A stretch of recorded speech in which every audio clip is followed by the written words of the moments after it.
നമസ്കാരം സുഹൃത്തുക്കളെ, audio book daily Malayalam ചാനലിലേക്ക് ഏവർക്കും ഹൃദയം നിറഞ്ഞ സ്വാഗതം.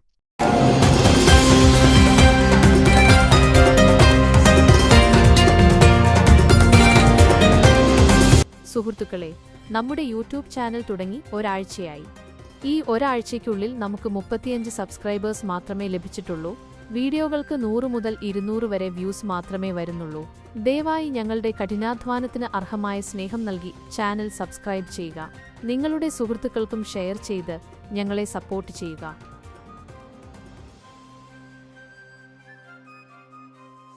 ഈയിടയ്ക്കാണ് ഞാൻ മഗോസ്കിയെ കണ്ടുമുട്ടിയത്. ഇയാൾ പോളണ്ടിലെ അതിർത്തി രക്ഷാസേനയിൽ കമാൻഡറായിരുന്നു. റഷ്യയുമായുള്ള യുദ്ധത്തിൽ തടവുകാരനായി പിടിക്കപ്പെട്ട് കഠിന തടവിന് ശിക്ഷിക്കപ്പെട്ടു. വളരെ വ്യക്തമായി ചിന്തിക്കുന്ന ദൃഢഗാത്രനായ ഒരാളാണവൻ. കൊളമിനോസിനെ ഓർത്തുവെച്ചതുപോലെ ഞാൻ ഇവനെയും ഓർത്തുവെച്ചു. അനുയോജ്യമായ സമയത്ത് ഇവരോട് ഈ വിഷയം സംസാരിക്കാമെന്ന് കരുതി ഞാൻ മിണ്ടാതിരുന്നു. എന്തിനു മുൻപായി കമാൻഡറുടെ ഭാര്യയോട് സംസാരിച്ച് ഇതിനെക്കുറിച്ച് ഉപദേശം തേടേണ്ടതുണ്ടായിരുന്നു. ചില ദിവസങ്ങൾക്കുള്ളിൽ തന്നെ കമാൻഡറുടെ ഭാഗത്തുനിന്ന് റേഡിയോ റിപ്പയർ ചെയ്യാൻ വിളി വന്നു. ഉഷനോവ അവിടെ ഉണ്ടായിരുന്നില്ല. ഞാൻ റേഡിയോയിൽ പുതിയ ബാറ്ററി ഘടിപ്പിച്ച് വിവിധ രാജ്യങ്ങളിലെ വാർത്തകൾ കേൾക്കുകയായിരുന്നു. അവൾ അരികിൽ തന്നെ ഇരുന്ന് കൗതുകത്തോടെ ശ്രദ്ധിക്കുന്നുണ്ടായിരുന്നു. കഴിഞ്ഞ തവണ നിന്റെ ചോദ്യത്തിന് ഉത്തരം നൽകാതെ ഇവിടെ നിന്ന് പോയതിന് ദയവായി എന്നോട് ക്ഷമിക്കണം.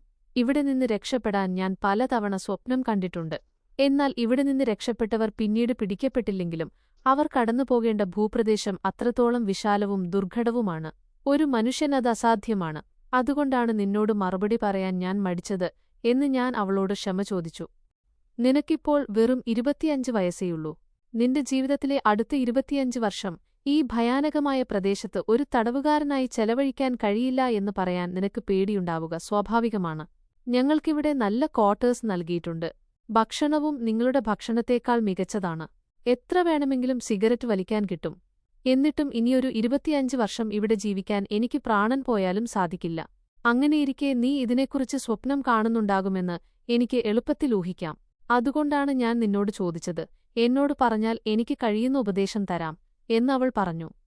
ഞങ്ങൾ രക്ഷപ്പെടുകയാണെങ്കിൽ ഏത് ദിശയിലേക്ക് പോകണം എന്നാലോചിച്ചു. എന്റെ കാഴ്ചപ്പാടിൽ ക്യാമ്പിന് കിഴക്ക് 600 മൈൽ അകലെയുള്ള കമച്ചിട്ട എന്ന സ്ഥലത്തേക്ക് രക്ഷപ്പെട്ടാൽ അവിടെ നിന്ന് എങ്ങനെയെങ്കിലും ജപ്പാനിലേക്ക് കടക്കാം എന്നായിരുന്നു. എന്നാൽ അവളുടെ അഭിപ്രായത്തിൽ ഈ പ്ലാൻ പരാജയപ്പെടുമെന്ന് ഉറപ്പായിരുന്നു. കാരണം കമച്ചിട്ട തീരത്ത് കടുത്ത സുരക്ഷയും കാവലുമുണ്ടായിരുന്നു. ആരുമറിയാതെ കടൽമാർഗം ജപ്പാനിലെത്തുക അസാധ്യമാണ്. അതിനുപകരം വേഷം മാറി ട്രെയിൻ കയറി യുറാൽസിലേക്ക് യാത്ര ചെയ്ത് അവിടെ ഏതെങ്കിലും ഖനിത്തൊഴിലാളികൾക്കൊപ്പം ചേർന്ന് കുറച്ചു ദിവസം ജോലി ചെയ്തതിനുശേഷം റഷ്യ വിടാൻ ശ്രമിക്കുന്നതാണ് നല്ലതെന്ന് അവൾ പറഞ്ഞു. സെബീരിയ ഏത് ദിശയിൽ നിന്നും രക്ഷപ്പെടാൻ അസാധ്യമായ ഒരു പ്രദേശമായിരുന്നു. അന്ന് രാത്രി എന്റെ കൂടാരത്തിൽ കിടന്ന് ആലോചിക്കുമ്പോൾ മറ്റൊരു പലായനമാർഗം എന്റെ ഉള്ളിൽ തെളിഞ്ഞു. നമ്മുടെ ക്യാമ്പിന് തെക്കുഭാഗത്തുള്ള ബൈക്കാൽ തടാകത്തിന്റെ ഇടതുകരയിലൂടെ മുന്നോട്ടുപോയി അഫ്ഗാനിസ്ഥാനിലേക്ക് കടക്കുക. അഫ്ഗാനിസ്ഥാൻ ഞാൻ അറിഞ്ഞിടത്തോളം ഒരു നിഷ്പക്ഷ രാഷ്ട്രമായിരുന്നു. അവിടെ സോവിയറ്റ് പോലീസുകാർ വരില്ല എന്നെനിക്ക് തോന്നി. ഇതിനെക്കുറിച്ച് ചിന്തിച്ച് ദിവസങ്ങൾ തള്ളിനീക്കുന്നതിനിടയിൽ കമാൻഡർ എന്നെ വീണ്ടും വിളിച്ചുവരുത്തി. അയാളുടെ റേഡിയോ വീണ്ടും കേടായിരുന്നു. ഞാൻ പോയി ബാറ്ററി കൃത്യമായി ഘടിപ്പിച്ചപ്പോൾ അത് പെട്ടെന്ന് ശരിയായി. കമാൻഡർ അവിടെ ഉണ്ടായിരുന്നതിനാൽ എന്റെ പലായന പദ്ധതിയെക്കുറിച്ച് അയാളുടെ ഭാര്യയോട് സംസാരിക്കാൻ കഴിഞ്ഞില്ല. എന്നാൽ ഞാൻ മടങ്ങുന്ന സമയത്ത് അവർ എന്റെ പിന്നാലെ വന്ന്, ഒന്നും പേടിക്കണ്ട, എല്ലാം ശരിയാകും, നീ ധൈര്യമായിരിക്കൂ എന്ന് പതുക്കെ പറഞ്ഞു. അന്ന് രാത്രി ഞാൻ മഗോസ്കിയോട് എന്റെ പദ്ധതികളെക്കുറിച്ച് പറഞ്ഞു. മഗോ എന്റെ പദ്ധതികൾ കേട്ട് പരിഭ്രമത്തോടെ പറഞ്ഞു, ഭ്രാന്ത, ക്യാമ്പിന് വെളിയിൽ കടക്കുന്നത് മാത്രമല്ല രക്ഷപ്പെടൽ. ക്യാമ്പിന് പുറത്ത് ഇതിനേക്കാൾ ഭീകരമായ ജീവിതമാണ് നിന്നെ കാത്തിരിക്കുന്നത്. നമുക്കാരുടെയെങ്കിലും സഹായം കിട്ടുകയാണെങ്കിലോ എന്ന് ഞാൻ ചോദിച്ചു. അങ്ങനെയെങ്കിൽ ഞാനും തയ്യാറാണ്. ഇവിടെ ജീവിക്കാൻ കഴിയില്ല. ഈ സ്ഥലത്തിന് തീയിടൂ എന്ന് അവൻ ഉറച്ച സ്വരത്തിൽ പറഞ്ഞു. കമാൻഡറുടെ ഭാര്യ ഞങ്ങളുടെ പലായന സംഘത്തിന്റെ സംവിധായികയെപ്പോലെയാണ് പ്രവർത്തിച്ചിരുന്നത്. ഞങ്ങളുടെ ഈ ഗൂഢാലോചനയിൽ പങ്കാളിയാകുന്നത് അവർക്ക് ഒരു പുതിയ ഊർജം നൽകുന്നതുപോലെ തോന്നി. ഞങ്ങൾക്ക് ശരിക്കും അവിടെ നിന്ന് രക്ഷപ്പെടാനുള്ള ധൈര്യമുണ്ടോ ഇല്ലയോ എന്ന് അവർക്കറിയില്ലായിരുന്നു. എന്തായാലും ക്യാമ്പിലെ അസഹനീയമായ ജീവിതത്തിൽ മടുത്ത അവർ ഞങ്ങളെ രഹസ്യമായി സഹായിക്കാൻ തുടങ്ങി. ഒരിക്കൽ അവരുടെ റേഡിയോ നന്നാക്കാൻ പോയപ്പോൾ അവർ പറഞ്ഞു, നീ ഒറ്റയ്ക്ക് രക്ഷപ്പെടാൻ ശ്രമിക്കരുത്. നിന്നെപ്പോലെ തന്നെ കരുത്തരായ 4-5 പേരെ കൂടെ കൂട്ടുക. ഇപ്പോൾ സ്കീ ജോലി ചെയ്യുന്നവർക്ക് അധികമായി ബ്രെഡ് നൽകുന്നുണ്ടല്ലോ, അത് മുഴുവൻ കഴിച്ചു തീർക്കരുത്. അതിൽ ഒരു വലിയ ഭാഗം കരുതി വയ്ക്കുക. നിങ്ങളുടെ സ്കീ വർക്ക്ഷോപ്പിന് പിന്നിൽ അത് ഉണക്കി സൂക്ഷിക്കുക. അത് നിറയ്ക്കാൻ ആവശ്യമായ സഞ്ചികൾ ഞാൻ ഉണ്ടാക്കിത്തരാം. കൂടാതെ നിങ്ങൾക്ക് പാദരക്ഷകൾക്കും ജാക്കറ്റിനും ചർമ്മം ആവശ്യമായി വരും. അതിനൊരു എളുപ്പവഴിയുണ്ട്. ഇവിടുത്തെ ഓഫീസർമാർ മാൻവേട്ട കഴിഞ്ഞ് അതിന്റെ ചർമ്മം ക്യാമ്പിനു പിന്നിൽ ഉപേക്ഷിക്കാറുണ്ട്. ആരും കാണാതെ അവ രഹസ്യമായി മോഷ്ടിച്ച് ഉപ്പിട്ട് പാകപ്പെടുത്തിയെടുക്കുക. ഒരു ജാക്കറ്റ് ഉണ്ടാക്കിക്കോളൂ. ഇല്ലെങ്കിൽ സൈബീരിയയിലെ ഭയാനകമായ തണുപ്പിൽ നിങ്ങൾ മരവിച്ച് മരിച്ചുപോകും. കൂടാതെ രക്ഷപ്പെടാനായി എപ്പോഴും കനത്ത മഞ്ഞുവീഴ്ചയുള്ള രാത്രികൾ തന്നെ തിരഞ്ഞെടുക്കുക. അപ്പോൾ നിങ്ങളുടെ കാൽപ്പാടുകൾക്കുമേൽ മഞ്ഞു മൂടുന്നതിനാൽ അവർക്ക് നിങ്ങളുടെ പാത പിന്തുടർന്ന് ഏത് ദിശയിലേക്കാണ് പോയതെന്ന് കണ്ടെത്താൻ കഴിയില്ല എന്ന് അവൾ രഹസ്യമായി ഉപദേശിച്ചു. അവൾ എത്രത്തോളം അപകടകരമായ സാഹസത്തിലാണ് ഏർപ്പെട്ടിരുന്നതെന്നാൽ ഈ കാര്യം അല്പം പോലും പുറത്തറിഞ്ഞാൽ അവളും അവളുടെ ഭർത്താവും വധിക്കപ്പെടുമായിരുന്നു. ഒരു ദിവസം അവൾ പറഞ്ഞു, കമാൻഡർ ഉഷ്നോവ് ഏതാനും മാസത്തേക്ക് മുതിർന്ന സൈനിക ഉദ്യോഗസ്ഥരുടെ പരിശീലനത്തിനായി പോകുകയാണ്. അവനുള്ളപ്പോൾ നിങ്ങൾ രക്ഷപ്പെട്ടാൽ സർക്കാർ അവനെതിരെ നടപടിയെടുക്കും. അതെനിക്ക് ഒട്ടും ഇഷ്ടമല്ല. അവൻ പോയ ഉടനെ തന്നെ രക്ഷപ്പെടാൻ ശ്രമിക്കുക. പിറ്റേ ദിവസം ഞാൻ മഗോസിയെ കണ്ടു പറഞ്ഞു, നമുക്ക് ഉടൻ തന്നെ രക്ഷപ്പെടണം. ഈ സാഹസത്തിന് നമുക്ക് സഹായം ലഭിക്കും. നിനക്ക് എത്ര പേരെ വേണം? അവൻ ചോദിച്ചു. 1/2 ഡസൻ ആളുകൾ മതിയാകും. ദൈവമേ, അത്രയും പേരെ എവിടെ നിന്ന് കണ്ടെത്തും? ശരി, വിട്ടേക്കൂ. നാളെ മുതൽ തിരച്ചിൽ തുടങ്ങാം എന്ന് മഗോസി പറഞ്ഞു. എനിക്ക് കൊളമെനോസിനെ ഓർമ്മ വന്നു. ഞാൻ ഇതിനകം 1-2 പേരെ കണ്ടെത്തിയിട്ടുണ്ട്. നാളെ മുതൽ നമുക്ക് അവരെയെല്ലാം ഒരുമിപ്പിക്കാം എന്ന് ഞാൻ പറഞ്ഞു.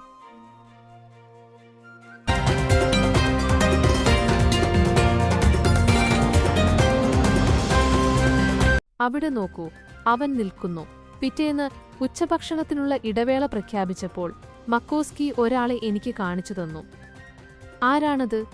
അകലെ നിന്നിരുന്ന ദൃഢഗാത്രനായ ആ മനുഷ്യനെ നോക്കി ഞാൻ ചോദിച്ചു. അവന്റെ പേര് സർജന്റ് പാലോവിച്ച്, പോളണ്ടുകാരനാണ്. അസാമാന്യമായ കഠിനാധ്വാനവും സഹനശേഷിയുമുള്ള ഒരാൾ. അവനോടൊപ്പം എവിടെ പോകാനും ഞാൻ തയ്യാറാണ്. മക്കോസ്കി പറഞ്ഞു. ഞങ്ങൾ 2 പേരും അവന്റെ അടുത്ത് ചെന്ന് സംസാരിച്ചു.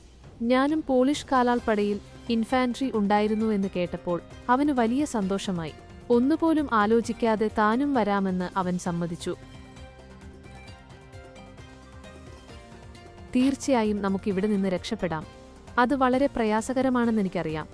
പക്ഷേ കഷ്ടപ്പെടാതെ സ്വാതന്ത്ര്യം ലഭിക്കില്ലല്ലോ എന്ന് പറഞ്ഞ് അവൻ ഞങ്ങളോടൊപ്പം ചേരാൻ തീരുമാനിച്ചു. അതിനുശേഷം കൊലമെനോസ് വൈകുന്നേരം നടന്നുപോകുമ്പോൾ ഞാൻ പുറകിൽ നിന്ന് തട്ടി. കൊലമെനോസ് തിരിഞ്ഞുനോക്കി. ഓ, നീയാണോ? വീണ്ടും കാണാം, സംസാരിക്കാനുണ്ടെന്ന് പറഞ്ഞിരുന്നല്ലോ എന്ന് ചോദിച്ചു. ഞാൻ ആമുഖമൊന്നും കൂടാതെ നേരിട്ട് തന്നെ ചോദിച്ചു. കൊലമെനോസ്, ഞങ്ങൾ കുറച്ചുപേർ ഏതാനും ദിവസങ്ങൾക്കുള്ളിൽ ഇവിടെ നിന്ന് രക്ഷപ്പെടാൻ തീരുമാനിച്ചിരിക്കുകയാണ്. നിനക്ക് ഞങ്ങളോടൊപ്പം വരാൻ താൽപ്പര്യമുണ്ടോ? അവൻ മുഖം ചുളിച്ചുകൊണ്ട് ചോദിച്ചു. നീ തമാശ പറയുകയാണോ അതോ കാര്യമായിട്ടാണോ? ഞാൻ വളരെ കാര്യമായിട്ടാണ് പറയുന്നത്. അതിനുള്ള ഒരുക്കങ്ങൾ ഞാൻ തുടങ്ങിക്കഴിഞ്ഞു. ആ ഭീമാകാരനായ മനുഷ്യൻ എന്റെ തോളിൽ തട്ടിപ്പറഞ്ഞു. അങ്ങനെയോ? എങ്കിൽ ഞാനും വരാം. ആവശ്യമുണ്ടെങ്കിൽ നിന്നെ ഞാൻ ചുമലിലേറ്റിക്കൊള്ളാം. ഇപ്പോൾ ഞങ്ങൾ 4 പേരായി. 4 പേരും രക്ഷപ്പെടാനുള്ള വഴികളെക്കുറിച്ച് അടിയന്തരമായി ചർച്ച ചെയ്യാൻ തുടങ്ങി. ഞങ്ങളുടെ ക്യാമ്പിനു ചുറ്റും പോലീസ് നായ്ക്കൾ ഓരോ മണിക്കൂറിലും റോന്തു ചുറ്റുന്നുണ്ടായിരുന്നു. കാവൽക്കാരൻ ഒരു നായയുമായി പുറപ്പെടുമ്പോൾ കൂട്ടിലുണ്ടായിരുന്ന മറ്റു നായ്ക്കൾ തങ്ങളെ കൊണ്ടുപോയില്ലല്ലോ എന്ന് കരുതി ഉച്ചത്തിൽ ഓരിയിടുമായിരുന്നു. അത് ശ്രദ്ധിച്ചാൽ കാവൽക്കാരന്റെ നീക്കങ്ങൾ ഞങ്ങൾക്ക് എളുപ്പത്തിൽ മനസ്സിലാക്കാമായിരുന്നു. അവൻ ആ വശത്തേക്ക് പോയ ഉടനെ രക്ഷപ്പെടാൻ സൗകര്യത്തിനായി ഞങ്ങളുടെ കൈവശമുണ്ടായിരുന്ന പുകയില കൈക്കൂലിയായി നൽകി ഞങ്ങളുടെ താമസം കള്ളവഴിക്കടുത്തേക്ക് മാറ്റി. പാൽഗോവിച്ച് ഞങ്ങളുടെ സംഘത്തിലേക്ക് യൂജിൻ ജാരോ എന്ന സർജന്റിനെ പരിചയപ്പെടുത്തി കൂടെ ചേർത്തു. നോക്കൂ, യാത്രക്കിടയിൽ കുറച്ച് തമാശയൊക്കെ വേണമെന്നുണ്ടെങ്കിൽ നമുക്കിവനെ കൂടെ കൂട്ടാം എന്ന് പറഞ്ഞാണ് പൗലോവിച്ച് അവനെ ഞങ്ങൾക്ക് പരിചയപ്പെടുത്തിയത്. ഈ റഷ്യക്കാർക്ക് അല്പമെങ്കിലും ഹാസ്യബോധമുണ്ടായിരുന്നെങ്കിൽ ഞാൻ രക്ഷപ്പെടാൻ നോക്കില്ലായിരുന്നു. എപ്പോഴും മുഖം വീർപ്പിച്ചു നടക്കുന്ന ഇവരുടെ ഈ മൂങ്ങാമൂഞ്ചികളെ എനിക്കിനി സഹിക്കാൻ വയ്യ. എനിക്ക് പണ്ടേ ദേശാടനം ഒരു ഹരമായിരുന്നു. എന്നെയും നിങ്ങളുടെ കൂടെ കൂട്ടി സഹായിക്കൂ എന്ന് ജാരോ തമാശ രൂപേണ പറഞ്ഞു. നമുക്ക് ജാരോയെ കൂടെ കൂട്ടാം. പക്ഷെ നീ ഇപ്പോൾ ഒരു പിക്നിക് മൂഡിലാണ്. നമ്മൾ പോകുന്നത് വളരെ പ്രയാസകരമായ ഒരു യാത്രയിലേക്കാണെന്ന് നിനക്കറിയാമോ എന്ന് ഞാൻ മുന്നറിയിപ്പ് നൽകി. ഞങ്ങളെല്ലാവരും ദിവസവും കുറഞ്ഞത് 1/4 കിലോ ബ്രെഡെങ്കിലും ഉണക്കി സൂക്ഷിക്കാൻ തുടങ്ങിയിരുന്നു. ജാരോ ഞങ്ങളോടൊപ്പം ചേർന്നതിന്റെ പിറ്റേന്ന് തന്നെ കൊളമെനോസ് മറ്റൊരു പൊക്കമുള്ള മനുഷ്യനെ കൂടി ഞങ്ങളുടെ സംഘത്തിൽ ചേർത്തു. ലിത്വാനിയൻ സൈന്യത്തിലായിരുന്ന അദ്ദേഹം റഷ്യൻ സൈന്യത്തിനെതിരെ പോരാടി എന്നതായിരുന്നു അദ്ദേഹം ചെയ്ത തെറ്റ്. അതിനാൽ അദ്ദേഹത്തെ ഈ തടങ്കൽ പാളയത്തിലേക്ക് ലേബർ ക്യാമ്പ് അയച്ചു. അദ്ദേഹത്തിന്റെ പേര് മാർച്ചിങ്കോവ് എന്നായിരുന്നു. അയാൾ അപ്പോൾ തന്നെ അവിടെ നിന്ന് രക്ഷപ്പെടാൻ ആലോചിക്കുകയും അതിനായി കൂട്ടുകാരെ തിരയുകയും ചെയ്യുകയായിരുന്നു. ഞങ്ങളെ കണ്ടപ്പോൾ അയാൾക്ക് അതിയായ സന്തോഷമായി. നമ്മൾ ഇവിടെ നിന്ന് സുരക്ഷിതമായി രക്ഷപ്പെടാനുള്ള സാധ്യത കുറവാണെങ്കിലും നമ്മൾ ശ്രമിക്കണം. അവർ നമ്മളെ പിടികൂടി വധശിക്ഷ നൽകിയാലും ശരി, ഇവിടെ ജീവിച്ച് നശിക്കുന്നതിനേക്കാൾ ഭേദം അതാണ് എന്ന് അദ്ദേഹം ഉറച്ച തീരുമാനത്തോടെ പറഞ്ഞു. ഞങ്ങൾ മറ്റൊരു ദിവസം ആലോചനയിലിരിക്കുമ്പോൾ മാർച്ചിങ്കോവ് ഞങ്ങളുടെ അടുത്ത് സ്മിത്ത് എന്നൊരാളുടെ പേര് പറഞ്ഞിട്ട് നമുക്കവനെ കൂടി കൂട്ടിയാലോ എന്ന് ചോദിച്ചു. ആ പേര് കേട്ട് എനിക്ക് അത്ഭുതമായി. ആ പേര് കേട്ടാൽ ഒരു ജർമ്മൻ പേര് പോലെയുണ്ടല്ലോ എന്ന് ഞാൻ പറഞ്ഞു. എനിക്ക് അവന്റെ പേര് മാത്രമേ അറിയൂ. അവൻ അധികം സംസാരിക്കാറില്ല. എല്ലാവരിൽ നിന്നും അകന്ന് എപ്പോഴും ചിന്താഗതിക്കാരനായി കാണപ്പെടും. അവൻ വളരെ ബുദ്ധിമാനും വിവേകിയുമാണെന്ന് തോന്നുന്നു. എനിക്ക് പല കാര്യങ്ങളിലും അവൻ ഇതുവരെ മികച്ച ഉപദേശങ്ങൾ നൽകിയിട്ടുണ്ട് എന്ന് മാർച്ചിങ്കോവ് ശുപാർശ ചെയ്തു. പിറ്റേന്ന് ഞാൻ അവനോട് സംസാരിക്കാൻ പോയപ്പോൾ അവനൊന്ന് ഞെട്ടിയതുപോലെ തോന്നി. എനിക്ക് നിന്നോട് കുറച്ച് സംസാരിക്കാനുണ്ട് എന്ന് ഞാൻ പറഞ്ഞു. അതിനവൻ ഇവിടെ വേണ്ട, എന്റെ താമസസ്ഥലത്തേക്ക് വരൂ എന്നു മാത്രം പറഞ്ഞ് നേരെ നടന്നു. ഇരുട്ടിയ ശേഷം ഞങ്ങൾ അവന്റെ ബാരക്ക് അരികിലേക്ക് പോയി. കൂട്ടുകാരെ, എന്റെ പേര് സ്മിത്ത് എന്നാണ്. ഞാനൊരു അമേരിക്കക്കാരനാണ്. നിങ്ങൾ എന്നോട് എന്തോ നിർദ്ദേശം പറയാനുണ്ടെന്ന് പറഞ്ഞല്ലോ, എന്താണത് എന്നവൻ ചോദിച്ചു. റഷ്യക്കാരേക്കാൾ നന്നായി റഷ്യൻ ഭാഷ സംസാരിക്കുന്ന ഇയാൾ ഒരു അമേരിക്കക്കാരനാണെന്ന് വിശ്വസിക്കാൻ സാധിക്കുമായിരുന്നില്ല. സ്മിത്തോ എന്ന് അത്ഭുതപ്പെട്ട് ചോദിച്ച ഞങ്ങളുടെ മുഖം കണ്ട് അവൻ സന്തോഷത്തോടെ പറഞ്ഞു, അതെ, ഞാൻ സ്മിത്താണ്. ഞാനൊരു അമേരിക്കക്കാരനാണ്. എന്താണ് നിങ്ങൾക്ക് വിശ്വസിക്കാൻ പ്രയാസമുണ്ടോ? വിശ്വസിക്കാൻ വളരെ പ്രയാസമാണ്. അതുപോട്ടെ, നീ എങ്ങനെ ഈ തടങ്കൽ പാളയത്തിലകപ്പെട്ടു എന്ന് ഞാൻ ചോദിച്ചു. എന്റെ കാര്യങ്ങൾ ഞാൻ നിങ്ങൾക്ക് ചുരുക്കത്തിൽ പറഞ്ഞുതരാം. ഞാനൊരു അമേരിക്കൻ എഞ്ചിനീയറാണ്. മോസ്കോ മെട്രോ നിർമ്മിക്കുന്നതിനായി സോവിയറ്റ് ഗവൺമെന്റ് എന്നെ വിളിച്ചുവരുത്തിയതാണ്. എന്നെപ്പോലെ ഏകദേശം 50ഓളം പേരെ അവർ വിളിച്ചുവരുത്തിയിരുന്നു.